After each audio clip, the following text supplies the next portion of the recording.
To be clear, implicit bias is not racism, it is not sexism, it is not an ism, and we all carry implicit bias. In fact, implicit bias is like the boogeyman. It is subtle, it is always lurking, and it is hard to see. But it can be devastating and deadly when lives are at stake, which is why this package of bills, these 3 bills, will tackle implicit bias in the medical profession, in law enforcement, and in the courts. You cannot reduce implicit bias if you don't first acknowledge that it exists, which is what we are trying to do with these 3 bills. The truth is, in the United States, we have the worst rate of maternal mortality than any developed nation. That means women, moms, are dying. We also know that Black women are 3 times more likely to die in these situations, again, situations that are mostly preventable. It's so easy for judges or law enforcement officers to assume that you're calling them a racist, that you're making it an individual thing about them.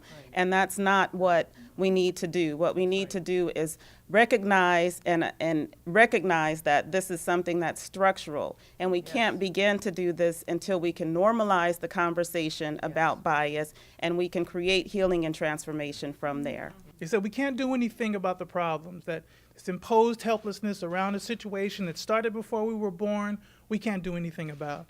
These bills are attempting to do something about it, but not from a deficit frame or a blaming frame, from an educational and training frame. It starts out with the idea, right? I'm gonna hold you harmless, but I'm gonna give you the tools to make sure that your outcomes, as it relates to race, as it relates to gender, as it relates to all kinds of issues related to stratification, in fact, can be addressed. Bias leaks into everything we do, everything we touch.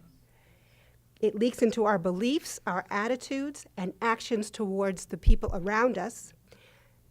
But here's the thing, it often runs counter to our values. And that's why people struggle with the idea that they might have bias. We cannot check our biases at the door if we do not create a standard for doing so. And that is what these 3 bills will do. You know, Governor Newsom ran on a platform declaring California to be the moral compass of this country.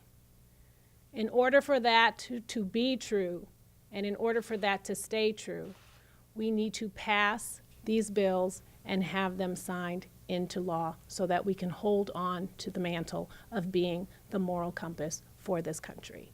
Thank you.